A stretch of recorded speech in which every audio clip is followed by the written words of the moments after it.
And so how I want to end this class today is by giving you what I think are the main divisions, and I'll explain what that means, divisions found in the Gospels of Jesus' life. What I mean by divisions is sections of Jesus' life that are highlighted. Now, we have outside of the Bible details of Jesus as a young boy performing useless miracles, if you ask me, taking clay and making birds. But what does that have to do with redemptive history? What does that have to do with salvation? Nothing. And so when you hear people giving such details, they are of little account, and actually of no account, because Jesus, for example, the writers did not tell us that. This is something which is spoken of outside. I think in the Quran that's there, and also in other Gnostic Gospels. But I think there are I will share these notes so that you can see how I have broken them down. I think the time will not, how each book makes these divisions. But let me be content for me to just write them. Perhaps next time I'll have a PowerPoint. So we have number 1, Christ's pre-existence and birth. Now that's significant. If he existed before he came onto this earth, and actually, as John would tell us in his gospel, he was there before creation, that says something unique about him, that he is God. But then, if he was pre-existent, it was before creation, and then in the fullness of time, he has taken on human flesh. That's also significant. And so Christ's pre-existence and birth, Matthew 1 and 2 talks about that. Luke chapter 1 all the way to chapter 2 verse 39, and John 1 to 18 talks about that. Then his baptism and temptation.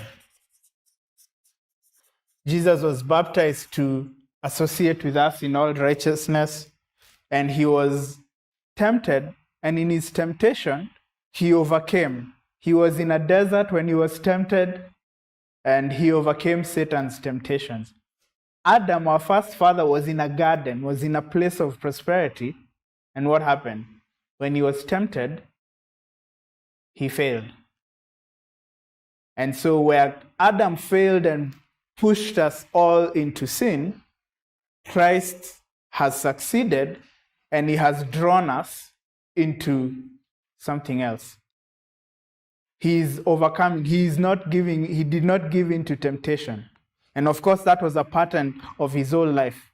And so he was not sinful. He never sinned. Then we have the beginning of his ministry, or the Galilean ministry in Galilee.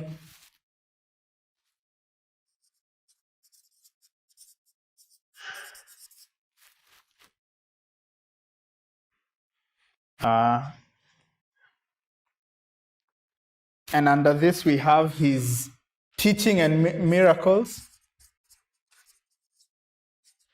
And here,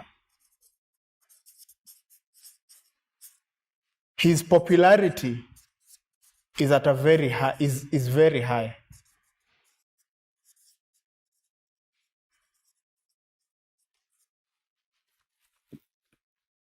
Then we have a significant event in the midst of this period.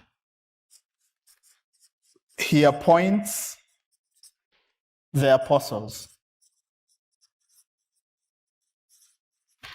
He appoints the men who are going to be his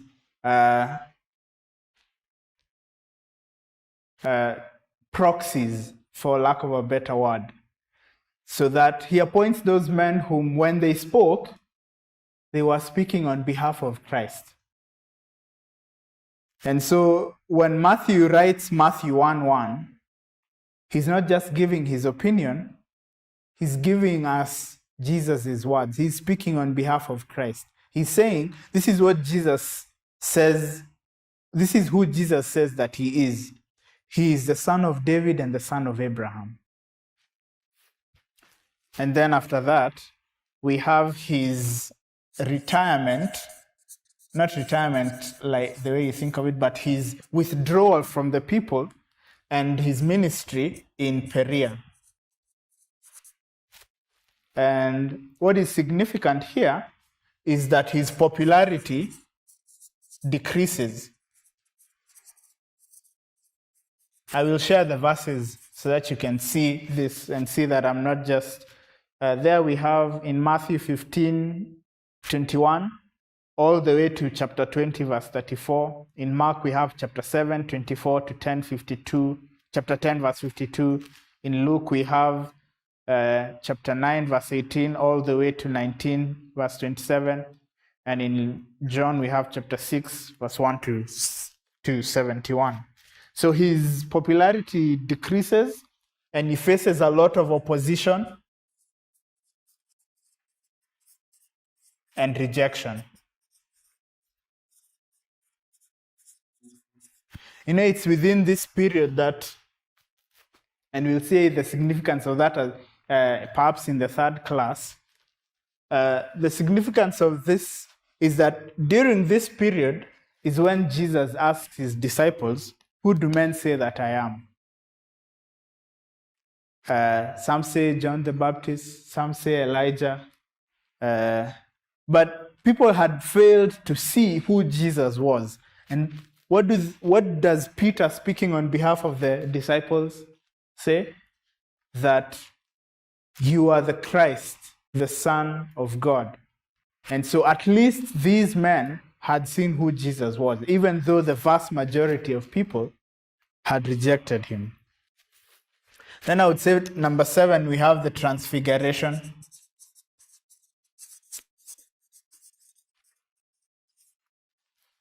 Where what does Jesus do at the Transfiguration? He peels back his humanity and shows his divine glory to the three, Peter, James, and John.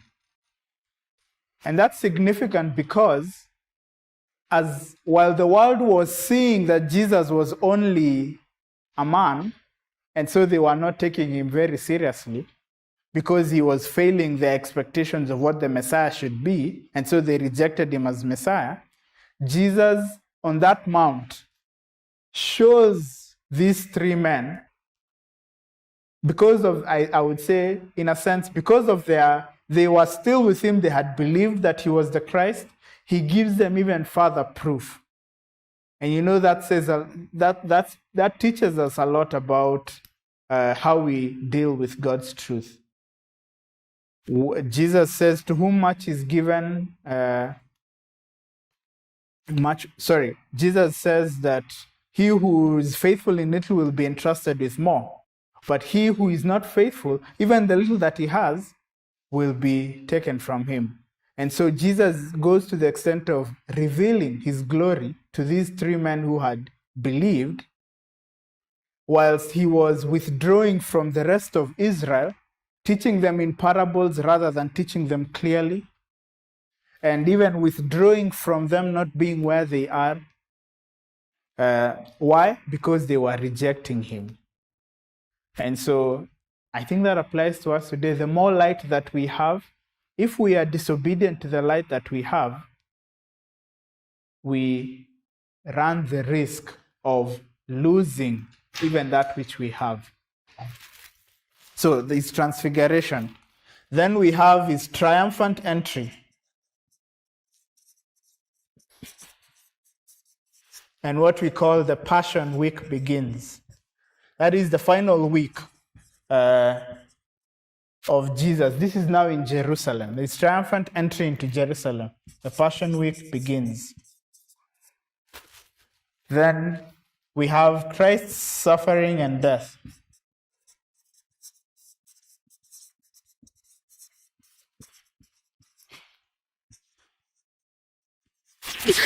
Excuse me. And finally, we have Christ's resurrection. We'd say, and ascension.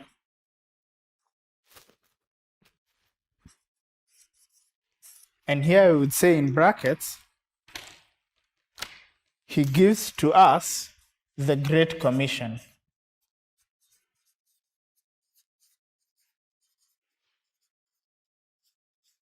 As before he ascends, in the period after his resurrection and his ascension, he gives the Great Commission. He says, by what I have done, all authority has been given to me in heaven and on earth. And then he says, go out and make disciples, baptizing them in the name of the Father and the Son and the Holy Spirit. In Luke, he says, he tells them to abide in Jerusalem until the Holy Spirit comes. But nonetheless, the end of the Holy Spirit coming is that they might be able to proclaim Christ. And that's what we see in Acts. They're in Jerusalem. They are waiting, they're praying, they're in prayer, they're worshiping God, and the Holy Spirit comes, and everything that follows is what happens when the Christ is proclaimed under the power of the Holy Spirit. Now, I think this is important because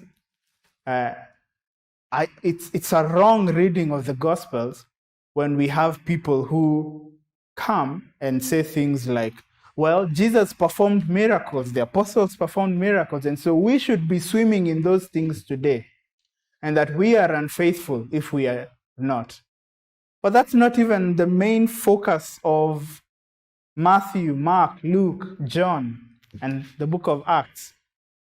Their main focus is to tell us who Christ was in a redemptive historical way for the purpose of our salvation. It's to tell us this is what God has done.